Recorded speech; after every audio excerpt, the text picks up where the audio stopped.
The Trump administration continued its bombing campaign against the Iran-backed Houthi rebels last night, carrying out 13 airstrikes near the city of Hodeidah, Yemen, according to Houthi news agencies. Now, this comes just 2 days after 74 people were killed as a result of a different U.S. airstrike on Yemen. That's according to the Houthi-run health ministry.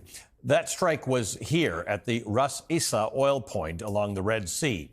U.S. Central Command said it eliminated a source of fuel for the Iran-backed Houthi rebels, but that the strike was, quote, not intended to harm the people of Yemen, end quote.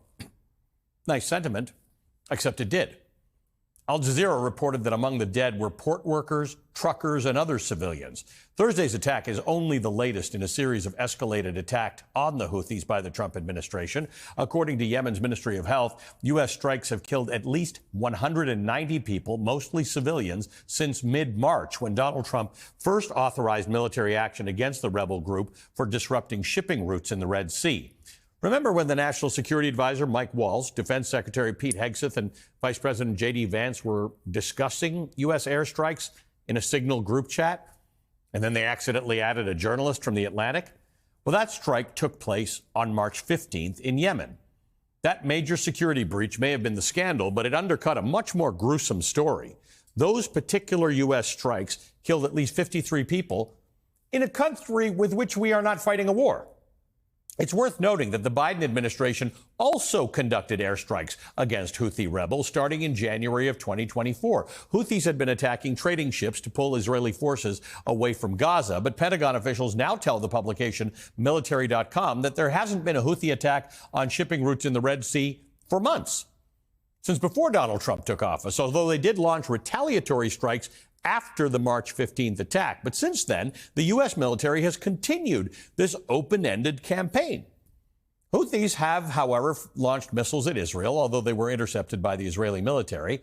They've also had success shooting down many of the drones that the United States has sent their way. Here's a video from the Houthis of what they say is a downed MQ-9 Reaper drone.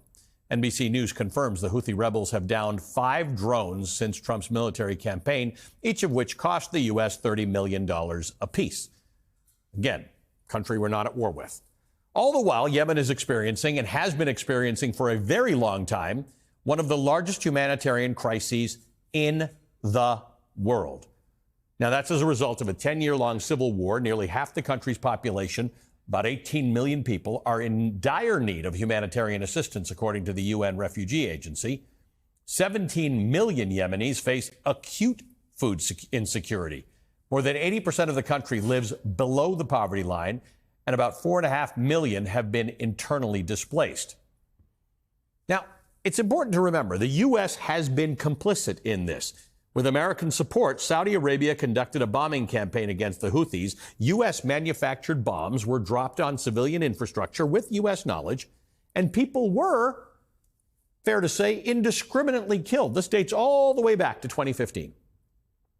Joining me is somebody who knows a lot about this, Nicholas Kristof. He's a Pulitzer Prize-winning columnist for the New York Times. He's the author of the book Chasing Hope, A Reporter's Life. Nick, the reason I want to talk to you about this is not a judgment on whether or not Americans should be fighting with Houthi rebels. It's the fact that Yemen has become more than just a punchline. It's not a people. It's not a thing. It's just a thing. You just target Yemen, and that's okay. We're not really thinking about the fact that regular people live there who are just trying to go about their lives, and we do not seem to be taking, and have not been taking for a decade, a particularly discriminate approach to who we're targeting and who we're killing.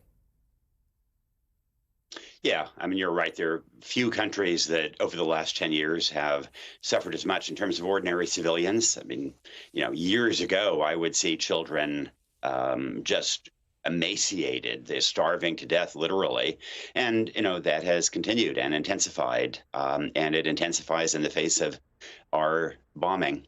And, Ali, what I keep thinking is that the Trump administration is cutting aid money, 12 cents per child per day to save kids who are dependent on ARVs to keep HIV away. We can't afford 12 cents a day to keep those kids alive, yet we are spending millions of dollars killing civilians for no obvious purpose in Yemen. You mentioned those Reaper drones, the MQ-9 Reaper drones, costing $33 million each that they've shot down since the beginning, since October 7th, 23, when the Israel-Hamas war began. They've apparently shot down more than 16 of them, costing $500 million, and that's just in the drones they've shot down. And so I look at Yemen, I see this immense suffering that we are amplifying. I don't see any strategic gain. The Red Sea is not safer now. If anything, it's maybe less safe. The Houthis may be more popular because they're perceived as taking on a foreign attacker. And it's absolutely true that the Houthis are repressive. They're misogynist. They've closed down traffic in the Red Sea, but this is not helping, and it's just a waste of lives and money. So part of the problem is whether you like or hate the Houthis or the Taliban or ISIS or Hamas, all of which there are reasons to want gone from all pictures and arguments that they're bad for everybody over whom they govern. Very few Western journalists do what you do. Whether it's Sudan or Yemen or places like this, you've gone there and you've seen real people. The failure to humanize people allows these things to happen, right? It allows us to say, I don't know what goes on in Yemen, must just be bad. Yeah, I mean, that's historically been true. We were willing to bomb Hanoi because we didn't envision the families that were being killed there. So what happened at My Lai with the massacre there, and it's been true all around the world. We didn't intervene in Rwanda in the genocide because it was hard for us to put ourselves in the shoes of Rwandans.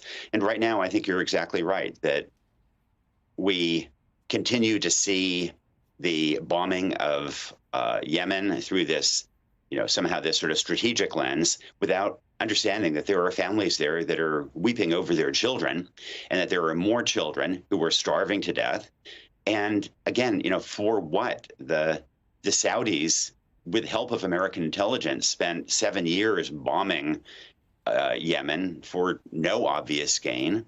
And the Biden administration did some, and now the Trump administration is bombing daily.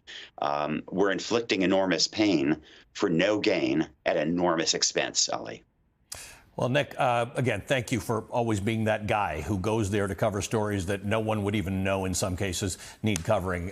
You are that person, and you make us smarter for it. So thank you. Nick Kristof is a columnist for the New York Times. He's the author of the book Chasing Hope, A Reporter's Life.